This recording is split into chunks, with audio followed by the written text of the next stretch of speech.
Bom dia. Pessoal, deixa eu ver se eu consigo colocar. Tudo bem, Luiz? Fica aí com a gente, tá? Hoje a série, hoje vai ser super legal.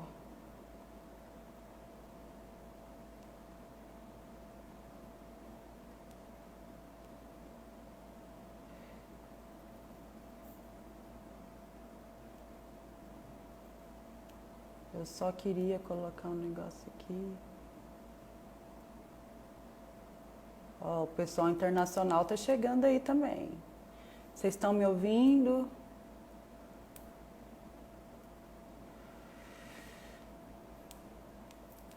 Hoje nós vamos falar sobre os vulneráveis, só que duas categorias de vulneráveis: os idosos e as pessoas com deficiência.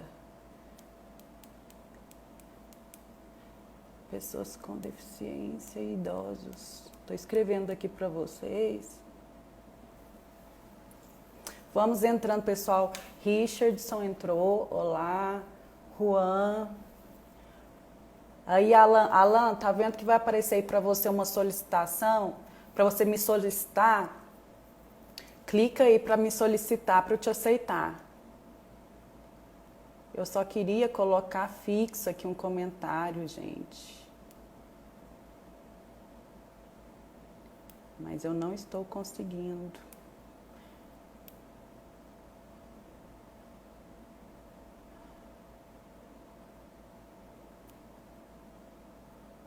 Já vou te aceitar aqui, tá, Alan?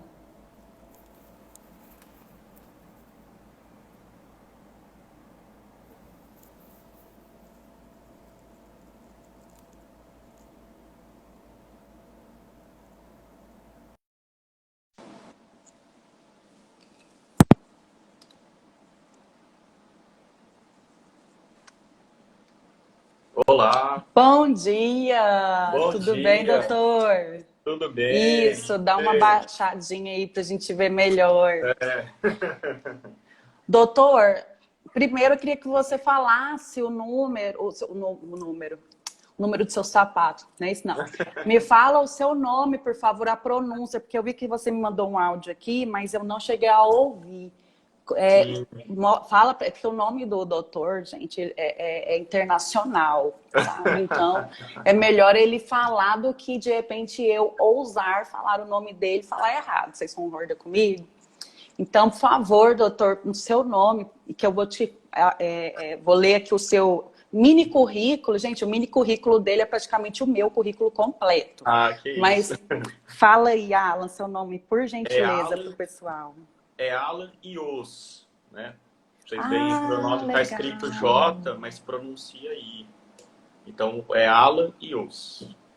Ios, olha que legal. É porque a gente escreve Joos, né? Isso, Então é exatamente. Alan. Aí eu já estava É, falando errado. Eu falei é Alan. Alan, é Alan Ios, né? É de origem Ios. alemã esse sobrenome. Então, a pronúncia no alemão, J se pronuncia como I, né? Então, é Ios. Olha que interessante. Olha o pessoal entrando aí. O Felipe Denk, nosso sócio aqui do escritório. Que Aqui, bacana. legal. Salomão, eu vi que entrou aí, colega defensor público. Pois é, o Salomão também.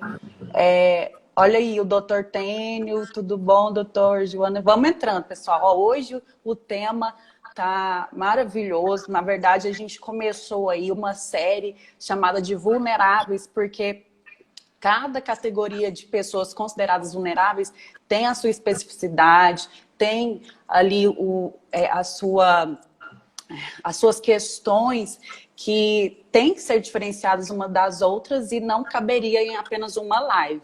Nós já falamos a respeito das pessoas em situação de rua, com o doutor Felipe. Depois nós falamos com a doutora Gabriela acerca da violência doméstica. E hoje nós vamos falar com o doutor Alan a respeito dos idosos e das pessoas com deficiência.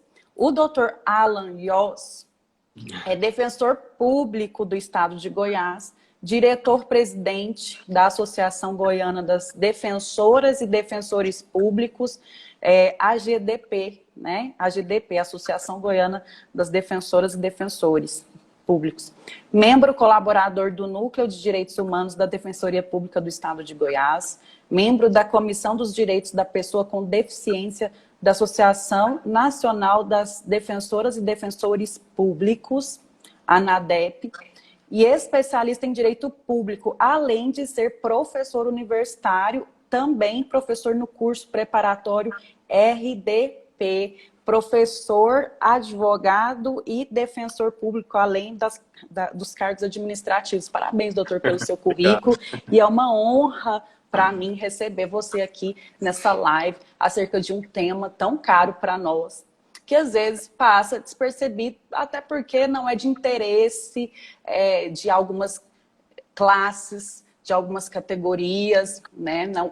Não gera um certo interesse em relação a elas, então não é tão discutido. Bom, doutor, primeiramente, eu queria te perguntar o seguinte. Nós vamos falar hoje sobre pessoas com deficiência e idosos. Qual é o conceito legal, ou seja, jurídico, conceito que o direito dá para essas categorias de vulneráveis? Bom, primeiro, o melhor conceito em relação às pessoas com deficiência, ela está prevista na Lei de Inclusão à Pessoa com Deficiência. E ele traz um conceito bem claro e bem detalhado, bem técnico do que seria uma pessoa com deficiência. Pela lei, considera-se pessoa com deficiência aquela que tem impedimento de longo prazo de natureza física, mental, intelectual ou sensorial, o qual, em interação com uma ou mais barreiras, pode obstruir a sua participação plena e efetiva na sociedade em igualdade de condições com as demais pessoas. Traduzindo, basicamente é quando uma pessoa possui uma condição que a torna limitada e esse limite impede com que ela acesse os locais, tenha acesso a todos os serviços, todas as participações que ela possa ter na sociedade com plena igualdade de condições com as demais pessoas. Educação, saúde, enfim. Até mesmo andar na rua, tudo aquilo que tem como barreira, que pode ser inclusive de forma temporária ou permanente, ela pode ser considerada como deficiente física. E o idoso é bem simples o conceito, é aquela pessoa que tem idade igual ou superior a 60 anos. Aí a gente tem dentro do bloco da pessoa idosa, a gente tem dois blocos. A idosa por si é uma pessoa vulnerável, né? Ela tem as suas prioridades legais. E nós temos dentro do grupo dos idosos os super vulneráveis e os aqueles que têm hiper prioridade, que a gente chama, que são aqueles que têm acima de 80 anos. Então, tem um segundo conceito dentro do conceito de idoso, porque justamente pessoas com acima de 80 anos possuem uma limitação muito mais severa, né, nas suas condições.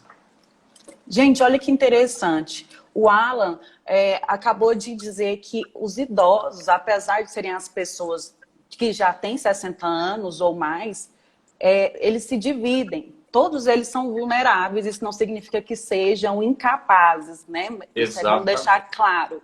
Porque às vezes as pessoas acham que os idosos já são pessoas consideradas incapazes, bem como os deficientes físicos. Inclusive, essa terminologia é uma terminologia utilizada pela lei, deficiência física, né? Muita gente acha que é uma terminologia desqualificativa, mas a gente usa porque é a própria lei que assim determina. Então, cabe a nós utilizá-la. Mas aí, voltando aos idosos, cabe mencionar que eles não perderam a sua capacidade, ou seja, o seu poder, a sua aptidão de agir em relação aos atos da sua vida civil, em relação às suas escolhas. Se esse idoso, doutor, ele começar a agir ou negligenciar contra a sua própria integridade física, porque a gente sabe que no decorrer da vida aparecem doenças crônicas, psicossomáticas, e os idosos acabam ficando, sim, com dificuldade em decidir acerca das questões da sua vida. E aí que vem o problema. A família precisa o quê? Se perceber, em último caso, tem que entrar com uma ação de interdição, porque aí é o momento, principalmente se esse idoso ele recebe alguma aposentadoria, mas não tem um plano de saúde. Acontece muitas vezes do idoso ter uma aposentadoria, mas ele não cuida da saúde, não se alimenta direito. Então, os familiares precisam dar essa ajuda para eles. Doutora Alan, eu só queria fazer um pedido para você, Claro. diminuir um pouquinho o seu áudio, porque tá voltando aqui o... Ah, Mas tá bom. só um pouquinho, né? Porque senão você não escuta também. Tá. Não, mas eu já diminui aqui. Para mim tá bom. Então, foi muito importante, gente, essa orientação que o Alan nos trouxe acerca do conceito jurídico da pessoa com deficiência e do conceito jurídico da pessoa idosa que já tem 60 anos ou mais, e aqueles acima de 80 que são Que possuem hiperprioridade, né? Eles possuem que tem a hiperprioridade, em relação aos próprios grupos de idosos. É importante também você ter destacado aí, quando você falou da questão da interdição, porque a interdição, ela teve várias diretrizes estabelecidas na Lei de Inclusão à Pessoa com Deficiência. Então, foi muito bacana a escolha que você teve de colocar junto o tema pessoa com deficiência e o tema pessoa idosa, porque esses temas, eles são aquilo que a gente chama de transversais. Eles se ligam em alguns momentos. Então, o idoso, em razão, né, das debilidades, né, vamos dizer assim, da sua saúde, que são inerentes mesmo, né, ao próprio processo de envelhecimento, muitas vezes eles possuem as duas condições numa única pessoa, que é a condição de ser uma pessoa idosa, que já é uma vulnerabilidade, e ainda possuindo, de repente, né, na eventualidade, algum tipo de deficiência. No caso da interdição, pode ser até limitação física, né, porque eles possam limitá-la de exercer a prática dos atos civis, e a limitação psicológica, né, de repente ela não conseguir utilizar-se, ter ainda a capacidade mental, vamos dizer assim, em razão de uma eventual deficiência, que configure uma barreira para ela conseguir exercer plenamente os atos da vida civil. E um primeiro ponto que a gente tem que marcar, que isso serve para os dois grupos, é que, principalmente após a vinda da lei de inclusão, uma das prioridades do legislador e uma das coisas que a gente mais busca e deve buscar a favor desses grupos é a autonomia. Por mais que a gente fale, limitações, deficiências, enfim, apesar de a gente usar essas terminologias, apesar da gente falar de limitações e de deficiências, a finalidade dessas leis, elas têm, na verdade, completamente o oposto. Na verdade, elas têm por finalidade dar autonomia a esses grupos, trazer a elas as condições mínimas de igualdade para que elas possam exercer as suas atividades da vida civil, qualquer tipo de atividade, e de forma igualitária à pessoa que não possui nenhuma dessas condições, né? Então, esse é um grande parâmetro. Inclusive, também em relação à parte da curatela, né, da interdição da curatela, a lei de inclusão, que é também conhecida como Estatuto da Pessoa com Deficiência, que eu vi aqui até o colega falando aqui. É o doutor Tênio, Alan, desculpa te cortar, o doutor Tênio Prado, ele é um advogado, conselheiro, amigo nosso, que inclusive, gente, agora, doutor Tênio, o senhor é conselheiro, não é? Agora eu não estou lembrando, é porque ele fica tão junto com a gente, agora eu me confundi. Mas o doutor Tênio do Prado, ele é um advogado que possui deficiência. E eu falo isso porque ele faz questão de declarar isso e ele defende os direitos dos deficientes, né, doutor Tênio? Então, a participação dele aqui é muito qualitativa e pontual. Muito obrigada, doutor, pela sua participação, que bom, que tá bom? Vai, Alan, pode continuar. Então, assim, a finalidade dessas normativas, todas as normativas, a gente, então, inclusive, né, aproveitando a temática da pessoa com deficiência, o Brasil hoje, apesar de a gente não ter uma salvaguarda desse direito de forma efetiva na prática, em razão das dificuldades que a gente tem de implementação de políticas públicas inerentes até o fato da situação que o nosso país vive, né? A gente tem um dos melhores arcabouços legislativos. Até uma das coisas que a gente discute muito lá na nossa comissão lá da ANADEP. A gente tem uma finalidade de avaliar legislações, de repente sugerir a nível nacional propostas de legislações, mas a gente fala muito que legislação já existe. O que a gente precisa buscar mesmo é buscar na prática.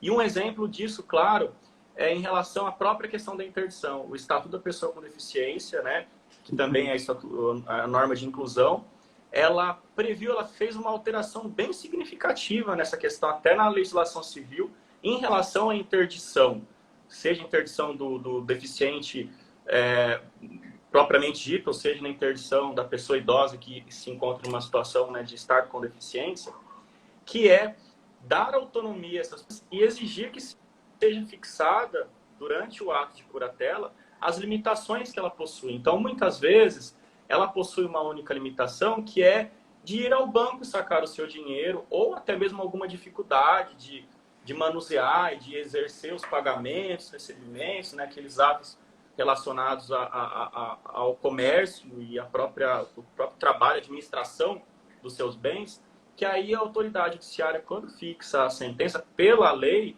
ela deveria apenas fazer uma limitação em relação àquela, uma delimitação em relação àquela natureza representativa daquele curador. Então, aquele curador, na verdade, ele vai representar aquela pessoa exclusivamente para aqueles atos.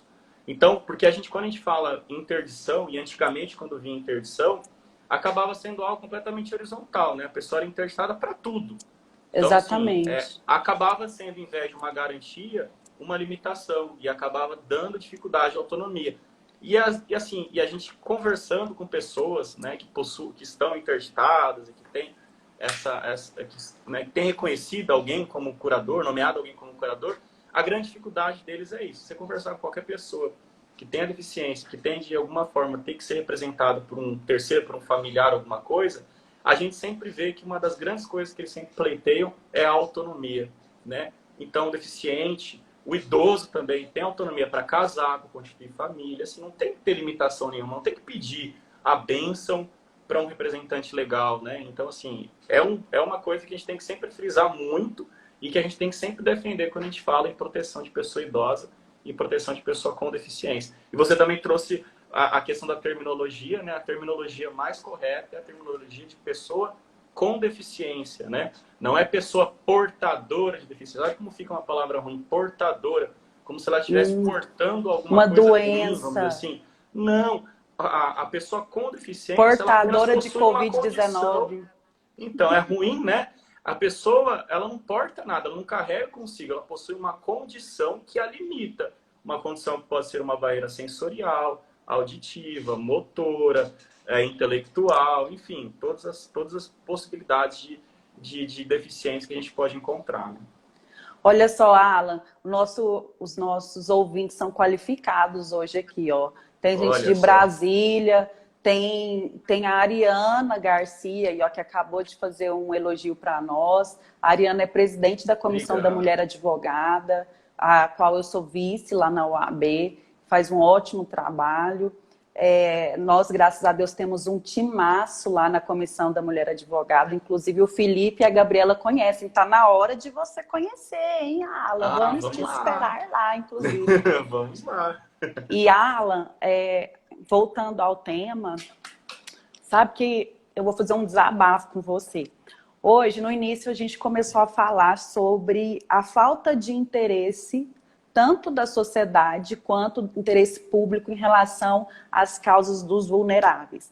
Só que os vulneráveis, eles são mais comuns do que a gente imagina. Por exemplo, a questão dos deficientes, das pessoas com deficiência, né, e das pessoas idosas. A pessoa idosa, quando ela é interditada, o Alan acabou de falar pra gente, ela passa por uma interdição parcial. É muito raro hoje em dia uma pessoa ser interditada completamente, até para não perder a autonomia.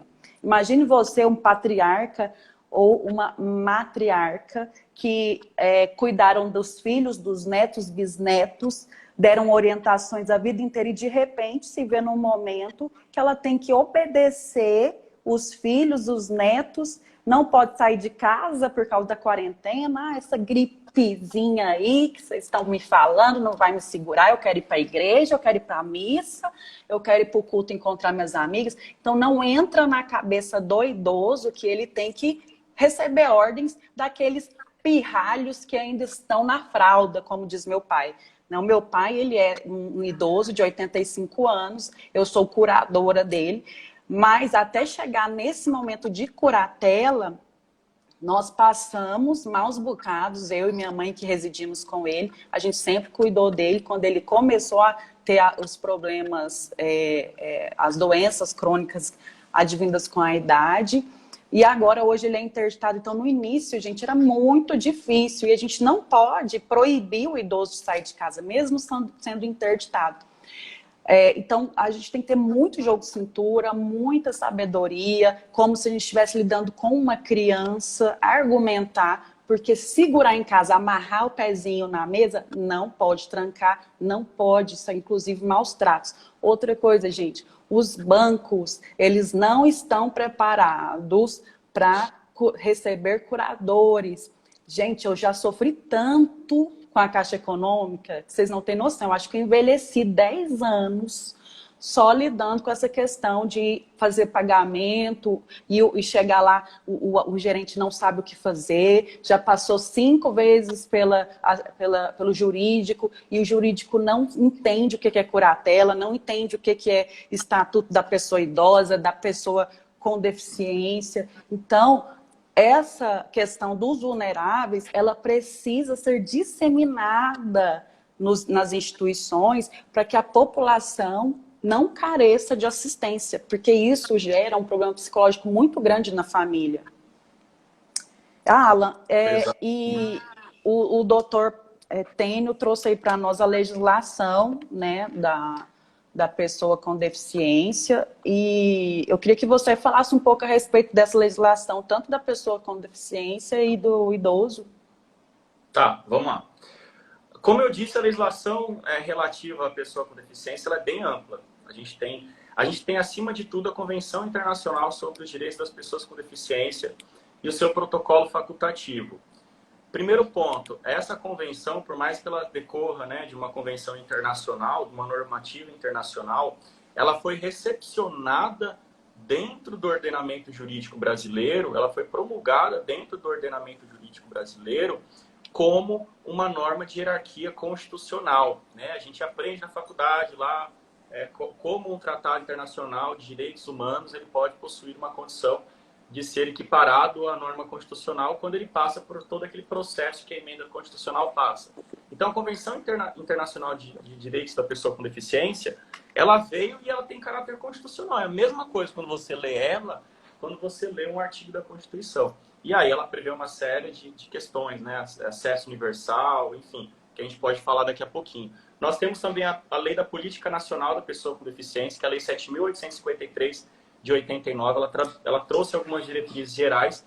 Uma recente lei, que é a Lei de Inclusão de Pessoa com Deficiência, ou Estatuto da Pessoa com Deficiência, que é a Lei 13.146 de 2014, que é essa que a gente falou agora há pouco, que trouxe alterações na parte da curatela, ela trouxe uma série de exigências de acessibilidade, exigências de desenvolvimento de equipamentos, de estrutura padrão para garantir acessibilidade à pessoa com deficiência. Nós temos também algumas legislações específicas em relação às pessoas que possuem o espectro autista, né? Deficientes do transtorno do espectro autista. Gente, sobre os autistas, Alan, preciso fazer outra live. Eu sou apaixonada na história dos autistas. A gente tem que também falar muito sobre eles, tá? Já programa aí uma live sobre eles. É um tema muito importante. A gente tem a Lei 13.774 de 2012, é uma lei chamada Berenice Piana, né? Denominada de Berenice Piana, que ela institui a Política Nacional de Proteção à Pessoa pessoa com transtorno, né, do espectro autista. Berenice Piana, a lei ela adotou esse nome em razão de ser uma militante, né, que trabalha na proteção de pessoas com deficiência e trabalha especificamente nessa temática. E nós temos uma lei agora, super recente, de 2020, que é a Lei 13.967 de 2020, que é a Lei Romeu Mion. Curiosamente, Romeu Mion é o filho do Marcos Mion, que a gente conhece, um apresentador famoso que tem um filho que possui, Sim. que é autista. E ele também é um militante na causa. E aí ele trabalhou e aí criou-se essa lei, criando uma identificação da pessoa, do autista, uma identificação para que ele possa, por meio dessa identificação, buscar a salvaguarda dos seus direitos, né? Então, é uma legislação bem interessante. E em relação à pessoa idosa, a gente tem basicamente a principal legislação que rege toda a matéria aqui nosso ordenamento jurídico interno é o Estatuto do Idoso, que é a Lei 10.741 de 2003.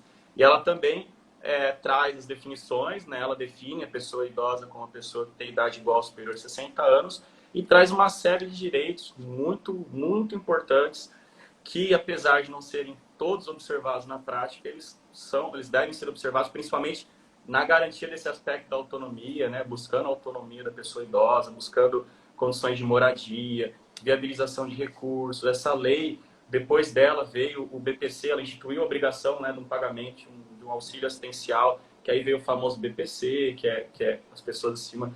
Aí já tem um critério de idade, tem alguns critérios a serem definidos, né? Critério de idade, critério de renda, enfim, que já vai um pouco para o ramo previdenciário. O Estatuto da Pessoa Idosa traz também direito à saúde, né? A preservação do direito à saúde e ainda mais a denominada busca ativa, que é você possibilitar que os órgãos e os agentes de saúde vão na residência do idoso quando necessário. Né? Olha Então, só, gente, ele tem que vocês ser estão vendo que é procurado na importante. residência quando ele não tiver condições de ir. Então, tem que ter uma atenção especial à pessoa idosa. Moradia, a gente tem na moradia, a gente tem além da implementação tem que haver implementação de equipamentos urbanos e comunitários para a pessoa idosa, tem que ter limitação de barreiras e também tem que ter uma reserva em todos os planos habitacionais, tem que ter uma reserva de pelo menos 3% das unidades habitacionais para a pessoa com idosa. Outro direito também que o Estatuto do Idoso trouxe, que é muito bacana, é a questão em relação ao transporte. Então, no transporte interestadual, tem que sempre haver a reserva de pelo menos 2 vagas gratuitas por veículo, de quem possui renda igual ou inferior a 2 salários mínimos. Ou então desconto de 50% naquilo que for excedente. Tem que Que ter também no interessante. estacionamento público 5% de reserva de vagas. Tem que Isso aí a assegurar a gente já viu, seguridade né? deles no procedimento de embarque e desembarque no aeroporto. Então, enfim, o Estatuto do Idoso ele implementa uma série de condições, uma série de direitos que são trazidos para a pessoa idosa. Uma legislação também muito boa, muito completa. Inclusive tem a parte criminal também, né, que a gente vê muitos casos. Eu estava até conversando antes da live com alguns colegas que atuam especificamente, né, na área inicial, onde tem as demandas, onde surgem as demandas, e são as demandas mais genéricas, e também com o colega Felipe, que é do Núcleo de Direitos Humanos, que aí já atua mais na parte coletiva, e falou que uma grande questão em relação aos idosos, o colega do coordenador do núcleo inicial da Defensoria Pública, ele falou que um grande problema dos idosos é a revisão contratual. Muitas cláusulas abusivas, em que os idosos eles vão lá, na hora da negociação com bancos, com empréstimos, né, com financeiras, eles não se atentam, obviamente, a gente sabe, né, por questão até de compreensão, né, em razão da idade, e eles acabam fazendo contratos com cláusulas abusivas e na hora que vem, normalmente aqueles empréstimos consignados, em folha de pagamento, né, da aposentadoria deles, na hora que vem eles não têm nem verba suficiente para se alimentarem. Então, essas garantias que a gente vê aqui no Estatuto do Idoso, na prática, elas não são tão observadas assim. E é o que mais tem no núcleo nosso inicial, né? Pessoas idosos que vão buscar revisão contratual porque assinaram cláusulas abusivas e as pessoas, infelizmente, se aproveitam de pessoas que estão, né, as pessoas que mais devem ser respeitadas, né, as pessoas que já têm a experiência da vida, que nos criaram, enfim, são um dos grupos que são mais violados e mais explorados pelas enfim, Exatamente. vamos apontar nomes, né? Eu costumo dizer, Alan, que quem não respeita os idosos não respeita a sua própria história, porque foram eles que fizeram parte da estruturação das nossas vidas. Então a gente precisa respeitar, a gente tem a obrigação. E se a família ela não dá essa subsistência, nós temos o poder público através da lei que nos obriga a dar essa assistência. Inclusive, não é só criança e adolescente que pede pensão alimentícia para os pais.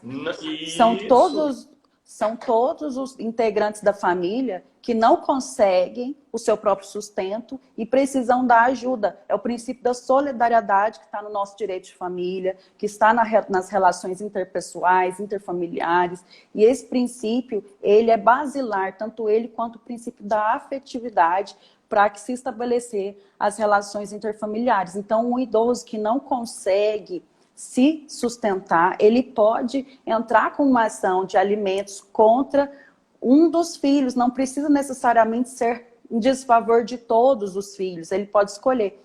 Aí, se o filho que for nomeado, aquele que vai pagar os alimentos, esse filho pode convidar os outros a ajudarem, cada um com uma quantia proporcional à sua condição financeira de ajudar aquele pai ou aquela mãe, ou até mesmo os avós, né? Então, os idosos têm esses direitos também. E, infelizmente, por serem vulneráveis, realmente, eles estão à mercê da população. E a população desconhece. Por exemplo, você chega num hospital e uma clínica, você vê idosos na fila, esperando a senha, como qualquer um outro. Então, as clínicas, os hospitais, mesmo que particulares, pessoal, eles precisam fornecer essa senha de prioridade. E se for um idoso com mais de 80 anos, aí ele tem prioridade sobre os outros idosos. Então, não adianta chegar lá e falar assim, olha, meu pai, por exemplo, tem 85. Aí temos idosos lá de 70. Ah, mas os outros também são idosos. Mas o meu pai tem mais de 80, então ele tem prioridade em relação aos outros. Eu sou muito chata, Alan. Porque quando a gente conhece a lei, a gente fica chato, né?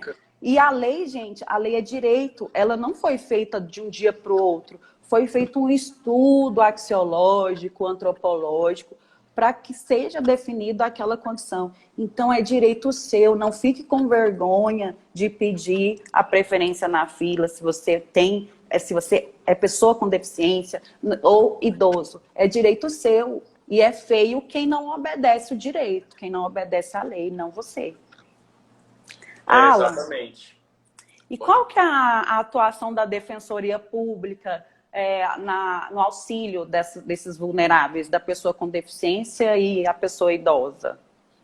A Defensoria Pública, a gente trabalha assim, né? A Constituição nos deu e as nossas leis que regem a carreira, nossas leis orgânicas, nos dão aquilo que a gente chama de assistência jurídica integral e gratuita. Então, o primeiro ponto é isso que a gente tem que analisar. Assistência jurídica integral e gratuita, o que ela é? Ela é uma assistência muito mais ampla do que a mera assistência judiciária, vamos dizer assim. A gente não está apenas para atuar a favor das pessoas idosas, das pessoas com deficiência e demais grupos vulneráveis, apenas para atuar judicialmente, apenas para chegar lá na nossa Defensoria Pública e a gente protocolar uma ação. A gente trabalha também para a implementação de políticas públicas, para a busca desses direitos deles, tanto na esfera judicial quanto na esfera extrajudicial, ou até mesmo para orientá-los acerca daquele direito que cada um deles possui. Então, se um assistido, a gente chama de assistido, né, lá na Defensoria Pública. Então, se o assistido comparece na Defensoria Pública só para saber qual é o meu direito a isso, a gente atende. Normalmente, a gente dá assistência jurídica integral e gratuita. E dentro disso, a gente trabalha com dois ramos, né, duas esferas de atuação. A primeira esfera de atuação é na atuação individual. Então, é onde a gente aí analisa aqueles critérios econômicos, onde a gente analisa aquelas questões da individualidade para ver se a pessoa preenche os requisitos ou não para assistência judiciária promovida, assistência jurídica promovida pela Defensoria Pública, que aí pode envolver ações, pode envolver acordos extrajudiciais. Outra coisa importante, a Defensoria Pública também pode fazer acordo de alimentos que tem natureza de título executivo extrajudicial, não precisa nem ir para o juiz, a gente faz extrajudicialmente, faz o terminho, assina e manda. Todas as demandas, então, individuais da Até pessoa porque idosa, tem a presença do Ministério Público, né? Sim. Como E aí fiscal. todas as pessoas idosas, que nem eu trouxe o exemplo aqui das ações de revisão contratual. Quando eu conversei com esse colega, ele trouxe até um caso interessante de um idosinho com 65 anos de idade que ele nunca existiu no mundo jurídico, ele só existiu no mundo dos fatos. Por quê? Porque ele nunca teve um documento, ele nunca teve nenhuma certidão de nascimento. Não tem estrutura psicológica para isso. Pessoa simples de tudo, deu até na mídia, assim, deu uma repercussão muito bacana em relação a isso. E aí a gente vai lá, a gente garante a documentação para ele, a gente tem autonomia para requisitar diretamente aos órgãos públicos as documentações que sejam necessárias, inclusive na esfera extrajudicial, né? Então, assim, a gente tem essa atuação individual para qualquer direito, qualquer um idoso que, de repente, ele teve algum problema de acessibilidade, um problema também que é comum, que aí foi até o Felipe que me passou, que ele tem algumas reclamações lá no núcleo, é aquela questão dos assentos, né, nos ônibus interestadual, o idoso sempre vai lá e fala, ah, não tem, acabou o assento. Vai lá comprar, vai na bilheteria trocar a passagem, ah, nunca tem um assento para o idoso, sempre já está esgotado. Então essas questões individuais de uma única pessoa que vai lá, comparece no local e necessita aquele atendimento nosso, seja na esfera extrajudicial, seja na esfera judicial, a gente atua. Mas mais do que isso, para além disso, nós atuamos também na esfera coletiva, que no termo jurídico a gente chama de interesses difusos e coletivos. E aí a gente está atuando sempre a favor de uma categoria, de uma classe maior, nesse caso a classe dos idosos, a classe das pessoas com deficiência. Um grupo, categoria ou classe de pessoas que possuem uma característica em comum. Então aí a gente pode viabilizar medidas coletivas que vão desde recomendações a órgãos públicos e a instituições, recomendações em que a gente solicita que esses órgãos e essas instituições se adaptem às normas legais para salvaguardar os direitos dessas pessoas, até ações civis públicas. Ações civis públicas a gente já não estaria mais naquele critério individual, naquele critério em que vai uma única ação para uma única pessoa. Aí a gente já vai entrar com uma ação coletiva em que o titular, o autor da ação é a própria Defensoria Pública. Aí, no caso, a decisão, ela acolhe todos os idosos e todas as pessoas com deficiência, e não só aquele que pediu a ajuda, né, Alan? Exatamente. Um exemplo, por exemplo, implementação de moradia. Manda coração aí, Luciano. A gente falou agora há pouco dos 3% da moradia que tem que ser concedida nos projetos habitacionais. Vamos supor que não concedem a moradia naqueles projetos habitacionais. Então a gente entra, vamos supor que o Estado de Goiás esteja, suposição, gente, não estou falando que o Estado não está promovendo, mas vamos supor que o Estado não está promovendo essa porcentagem mínima de moradia quando ele implementa a sua política habitacional. E aí alguém procura a defensoria e fala, Estado não está oferecendo para ninguém, para nenhum idoso. O que a gente faz? A gente entra com uma ação civil pública, como o autor da ação, a Defensoria Pública, mas que sejam garantidos em todos os projetos habitacionais e que sejam propiciados a todos os idosos a possibilidade de se inscrever e ter preferência nesses 3%. Bancos, por exemplo, que não respeitem a fila prioritária para a pessoa idosa, para a pessoa com deficiência, a gente entra com uma ação coletiva exigindo que aquele banco ele promova a garantia de acesso a todos. Então, a gente não consegue delimitar quem é o idoso que vai lá. A gente só sabe que é o idoso. A gente só sabe que é o deficiente. Também tem que promover a acessibilidade para o deficiente. Então, aí já envolve as ações coletivas. E hoje, a gente tem uma concepção um pouquinho, que vai até para um aspecto bem interessante da atuação da Defensoria Pública, que o conceito de necessitado, a Constituição fala que a gente tem que promover assistência jurídica integral e gratuita aos necessitados na forma da lei. Os necessitados hoje, houve assim, quase aquilo que uma mutação da interpretação da Constituição com o passar do tempo, conforme a Defensoria Pública foi ampliando, né, suas normativas, ela foi se consolidando de uma forma maior, que o conceito de necessidades não é mais aquele conceito de necessitado no termo da hipossuficiência econômica.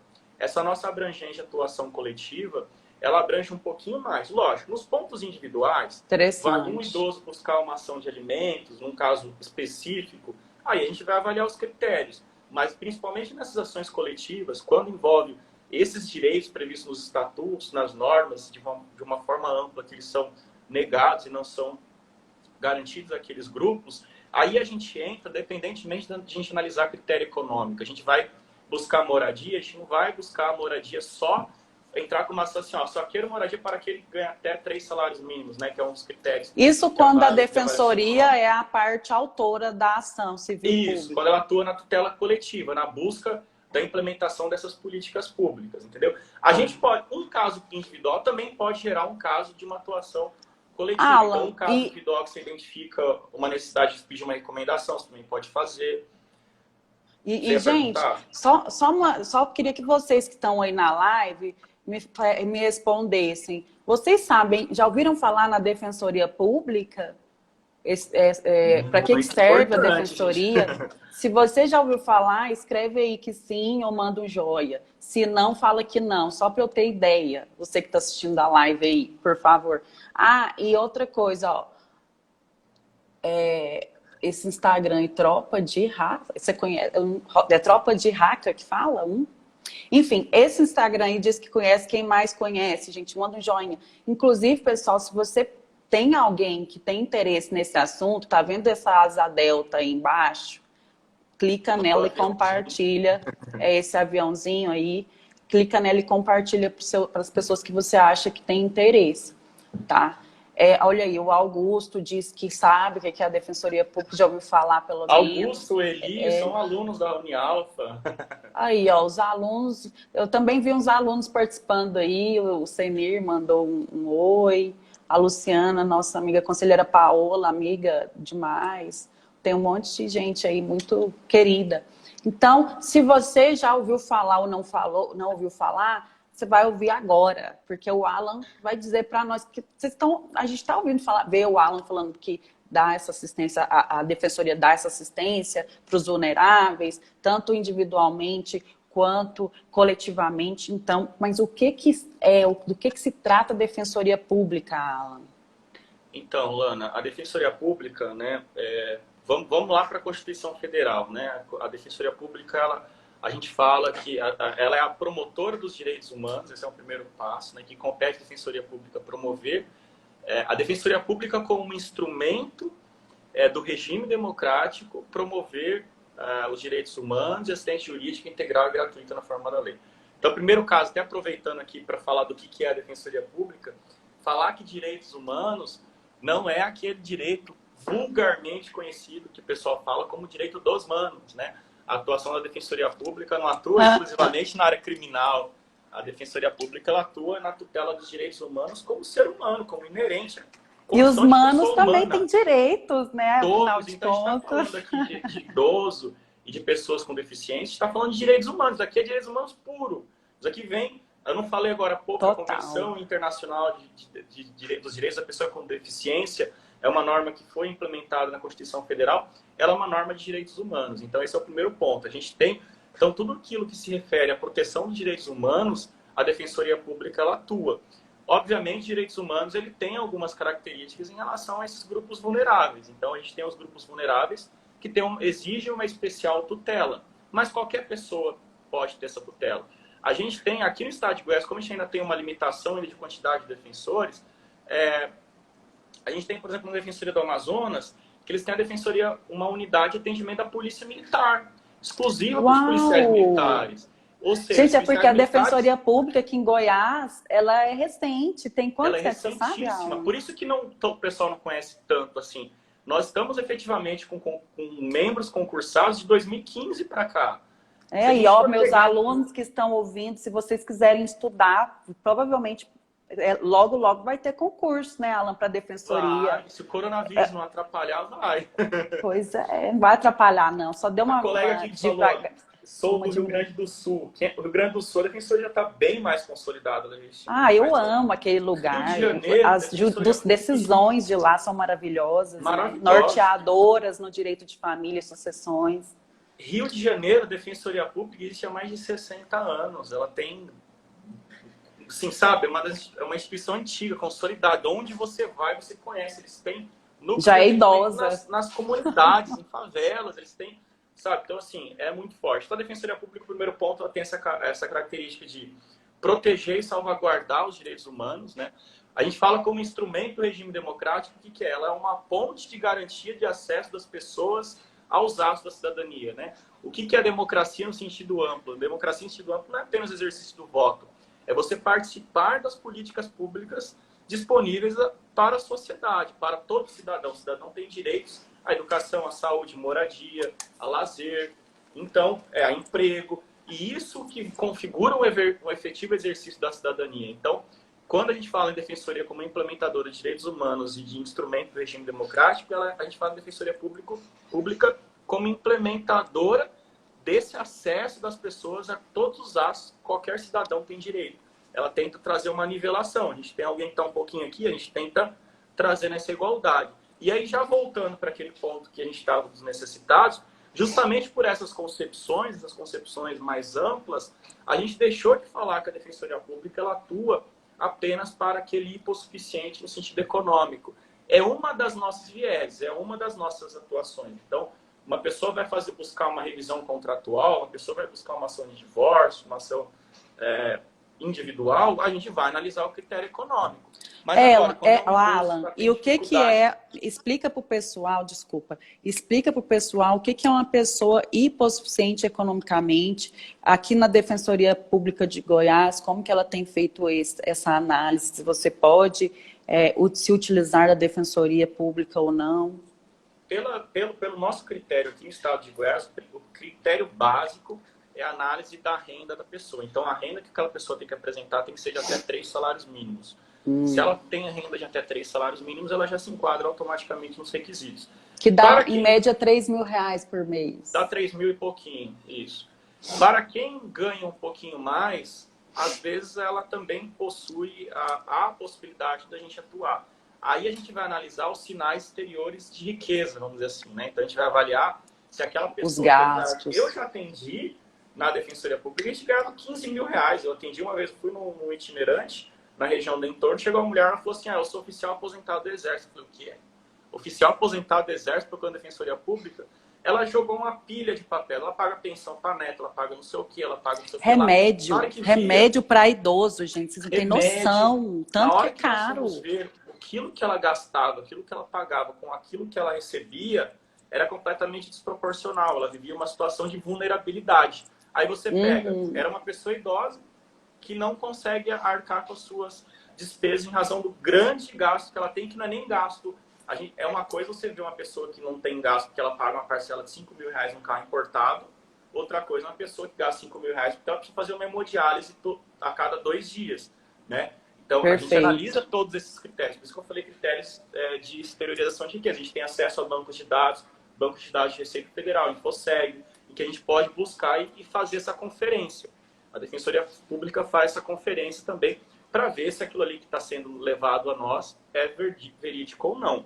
E aí, já chegando no ponto dos grupos vulneráveis, além dessa atuação individual, que a gente vai analisar esses critérios econômicos, nós temos as ações também da garantia de implementação de políticas públicas. Quando a gente fala em defensor público, a gente fala também, da mesma forma que a gente fala do promotor, como um agente político que busca a implementação de políticas públicas. Aí a gente já pode atuar na esfera de interesses individuais homogêneos, coletivos, difusos, ou até mesmo ainda quando você não identifica um grupo, mas quando você vê que por conta própria você percebe que de repente algum órgão não está respeitando uma normativa que afeta de alguma forma esses grupos vulneráveis, a gente pode atuar. Aí quais seriam os grupos vulneráveis? Aí já seria no sentido mais amplo, não é meramente no sentido econômico. Eu falei chegando no ponto porque a gente tem 2 grupos vulneráveis que nós estamos trabalhando hoje no nosso tema, né? Nós temos as pessoas com deficiência e as pessoas idosas. Então, quando a gente vai buscar a implementação de políticas públicas para eles, a implementação de direitos a eles, a garantia do respeito à lei de inclusão à pessoa com deficiência, do Estatuto do Idoso, aí a gente já não vê mais o critério econômico. A gente está vendo aí o critério deles como pessoas vulneráveis na condição em que eles se encontram de deficientes, de pessoas com deficiência, de pessoas idosas, e você tem um número infindável de gamas de pessoas também que são consideradas necessitadas, né?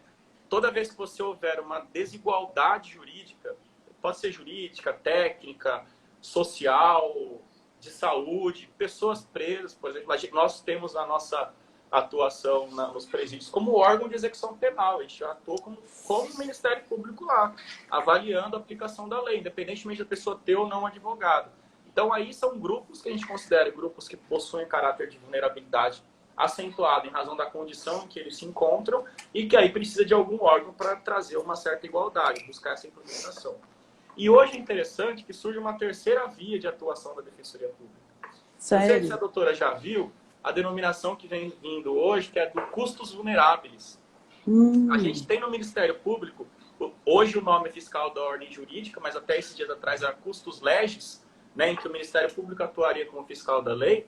A gente também tem uma atuação da Defensoria Pública como custos vulneráveis. É uma atuação da Defensoria Pública que não é como parte, ela não é autora e nem demandada, nem demandante, nem demandada na ação, em que ela vai buscar, ela vai trazer, em razão da vulnerabilidade de determinado grupo, da desigualdade tão grande que aquele determinado grupo vive em determinada situação, que ela vai tentar igualar ela vai tentar trabalhar junto com o próprio advogado, junto com o Ministério Público, junto com outros outras legal. instituições Bom saber, viu, demandar Alan? alguém. Bom Oi? saber. Bom É saber. Vou mandar umas solicitações aí para vocês de vez em quando, tá? Bora lá, bora não, mas Porque eu não sei se eu te falei, eu sou advogada familiarista, né? Uhum, Então, vez ou outra, eu acabo sempre trabalhando com pessoas em situação de vulnerabilidade.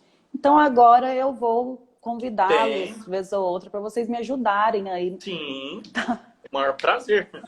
E aí a gente atua numa forma assim, sabe? Assim, às vezes é um simples parecer. A gente busca trazer elementos, informações técnicas para o juiz, para subsidiar o juiz e E o ajudar aquela Ministério, parte o vulnerável. promotor não fica com ciúme de vocês, não? Assim, Fica.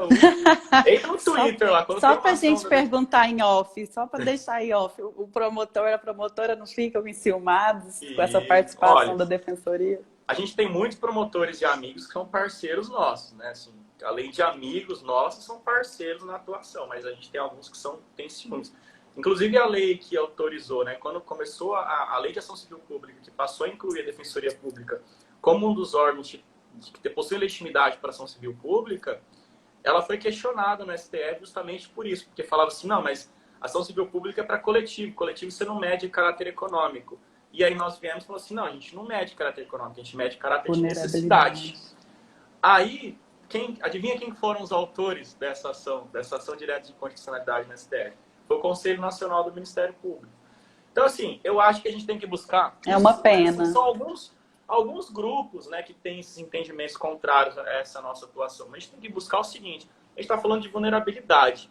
Né? Se a gente está falando de vulnerabilidade, a gente tem que pensar totalmente ao contrário. Eu, quando tenho uma atuação em que eu vejo que o promotor está lá atuando bastante, fico feliz. Né? A gente fica feliz quando a gente vê o promotor também atuando em prol dos direitos humanos. O nosso núcleo, o Felipe, ele faz muita atividade, o núcleo de direitos humanos, ele faz muita atividade com o Ministério Público do Trabalho, Ministério Público mesmo estadual, Ministério Público Federal, porque é mais uma pessoa para lutar, né? A gente tem que parar um Exatamente.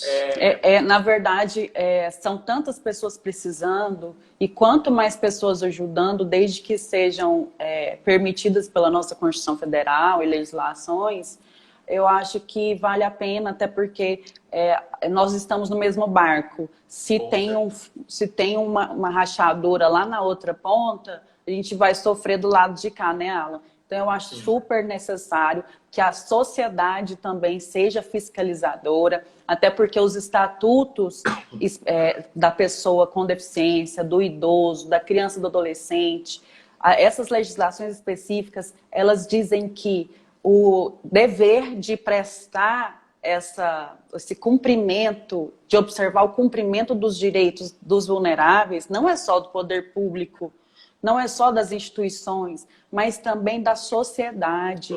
Então, nós, como cidadãos que queremos o melhor para os nossos filhos e até para nós mesmos, nós temos que começar a fiscalizar, sim, a efetividade dos direitos dessas pessoas vulneráveis. Então, por que não aceitarmos a ajuda, né? Bom, pessoal, a nossa live já vai dar o tempo, porque aqui 1 hora ela cai. Então, Felipe, eu queria que você fizesse as suas últimas declarações. Quero dizer que eu amei essa live. Se você puder, você baixe esse conteúdo, divulgue, porque eu vou fazer a mesma coisa. Você, com certeza, acrescentou muito aqui para nós. E quanto mais a gente falar acerca desse assunto, melhor para a gente buscar aí o bem comum, que vai ser bom para todo mundo, né? Então, muito obrigada, Alan, por você ter se disponibilizado, por você ter disponibilizado o seu tempo, porque eu sei que está muito corrido. Mesmo nessa época de quarentena, vocês da Defensoria estão trabalhando muito. Eu também estou trabalhando mais, a impressão é essa. Os clientes estão super assim, preocupados, tensos. Enfim, eu queria que você fizesse aí, se despedisse, fizesse as suas últimas declarações. Aí, e só menciona o que as pessoas devem fazer para procurar a ajuda da Defensoria nessa época de quarentena. Tá. Então, bom, vamos lá. Primeiro, eu gostaria de agradecer muito a oportunidade de vir aqui falar um pouquinho desses grupos tão importantes para nós, a Defensoria Pública, e para toda a sociedade. Justamente como você disse, toda a sociedade tem que ter esse compromisso Nas normativas dos dois grupos há previsões nesse mesmo sentido, né? Que é universal, solidário e de toda a sociedade. Então, todo mundo tem que dar uma especial atenção para essas pessoas. E a gente propugna muito isso na Defensoria Pública, a questão da educação em direitos. Então, atividades como essas, a gente adora fazer, porque a gente busca a educação em direitos para todo mundo. A educação em direitos não é só para aquela pessoa simples, que não tem acesso à informação. É para todo mundo, inclusive para os profissionais da área jurídica. Então, é maravilhosa. Inclusive, a sua série de Vulneráveis é maravilhosa. E, assim, eu achei muito legal. Eu assisti desde a época do Felipe. Assisti o Felipe, assisti a Gabi. Eu achei muito legal, achei muito bacana. E, então, você está de parabéns com isso. Outro ponto, primeiro, porque vai que cai, né? Falar do nosso trabalho, de como a pessoa pode procurar a Defensoria Pública. Seja no site da Defensoria Pública, seja nas nossas redes sociais. A Defensoria Pública também tem as redes sociais. Tem os canais de comunicação. Tem os telefones em que as pessoas podem entrar em contato. São divididos em áreas. Então, a gente tem áreas do núcleo de direitos humanos, a gente tem a área da família, a gente tem a área criminal. Essas áreas, elas estão tudo delimitadinho, tá tudo nas redes sociais, cada um dos telefones, cada um dos canais. Inclusive, eu vou divulgar esses telefones no meu store, tá? Depois da live, tá, pessoal? Porque eu tenho esses telefones, a Gabi me passou ontem, inclusive. Vou divulgar para vocês aí nos stores, quem precisar. Então, nós não deixamos de fazer o atendimento jurídico, nós estamos fazendo o atendimento jurídico. Lógico que algumas demandas no Poder Judiciário estão limitadas, então a gente está dando uma preferência para as demandas de natureza urgente, né? Quando a gente fala de idoso e deficiente, a maioria, quando vem urgente, né? Então, assim, o preço público da nossa atividade hoje acaba abrangendo bastante. Violência doméstica. E aí a gente está funcionando no teletrabalho. Violência doméstica, a gente está funcionando no teletrabalho. Então, as pessoas, não é porque os prazos estão suspensos, não é porque nós não estamos fisicamente nos locais de atendimento, é porque nós não estamos trabalhando, nós não estamos atendendo. Qualquer necessidade, assim, lógico, a gente pede para as pessoas procurarem no caso de urgência, né? Coisas simples que puderem esperar para o atendimento físico. É melhor aguardar, porque no dia do atendimento físico a gente tem uma capacidade melhor de atender pessoalmente, buscar documentação, tratar, orientar juridicamente, né? Então, dando uma preferência para as demandas urgentes, mas a gente está lá disponível, inclusive para entrar com ações, para fazer acordos, para fazer medidas judiciais, extrajudiciais, a gente está lá. O canal não tem como eu falar agora de telefones, porque são vários telefones, é um hall de telefones. Então, a gente disponibiliza, eu também depois compartilho. Está no site da Defensoria, está no Instagram, está no Facebook também da Defensoria, está tudo lá disponível para todo mundo. E, por fim, também dizer que uma mensagem para todos aí que estão assistindo, no sentido de que a gente tem que dar uma especial atenção para esses grupos vulneráveis, a gente tem que buscar que, infelizmente, as grandes reclamações que nós ouvimos é a falta de respeito aos direitos deles, né? Então, o primeiro passo, assim, uma coisa que eu já, desde o começo, né, já trouxe aqui, que eu gosto de enfatizar, e quero finalizar também enfatizando isso daí, que a gente tem que buscar a garantia da autonomia dessas pessoas. Porque, às vezes, a gente acha que não tem tantas pessoas com deficiência. Os idosos a gente ainda vê mais, né? Porque os idosos ainda muitos gostam de sair, ir para os supermercados, muitas vezes vão nos médicos, enfim. Mas as pessoas com deficiência, em razão das dificuldades de acessibilidade, que apesar das leis serem muito exigentes, elas não são cumpridas de um modo assim, né, em todos os locais. O próprio constrangimento que eles sentem ao ter que ir lá e alguém levantar eles numa cadeira, alguém colocar eles num degrau, esse tipo de coisa faz com que eles se tornem pessoas invisíveis. Invisíveis no sentido de que eles acabam ficando cada vez mais dentro de casa. Hoje tem que ficar, né, por enquanto, mas enfim. Mas invisíveis e mudas, casa, né, sem ter voz. Sem ter voz, e eles ficam excluídos literalmente. Literalmente. Não é excluídos dos direitos, é excluídos da participação, do convívio na própria sociedade. Então a gente tem que sempre prezar, aí já, né, também, para a pessoa idosa também, que essas pessoas precisam de autonomia, elas precisam ter autonomia, elas precisam exercer os seus direitos, elas precisam ter liberdade, né? Acho que a autonomia, ela traz, por consequência, liberdade, e a gente tem que respeitar muito, né? Não são pessoas, quando a gente fala de pessoa com deficiência, quando a gente fala de pessoa idosa, a gente não está falando de coitado, a gente não está falando de pessoas, sabe, ai, coitadinho, tadinho, não, a gente está falando de pessoas que precisam apenas de igualdade, né? Coisa simples no trato, no dia a dia, chegar com uma pessoa idosa e falar assim, ai, que bonitinha, ai, que lindinha que a senhora é. Gente, isso é extremamente constrangedor, você está diminuindo aquela pessoa. E a mesma coisa com o deficiente, né? A pessoa com deficiência, tá vendo? A gente ainda tem enraizado algumas coisas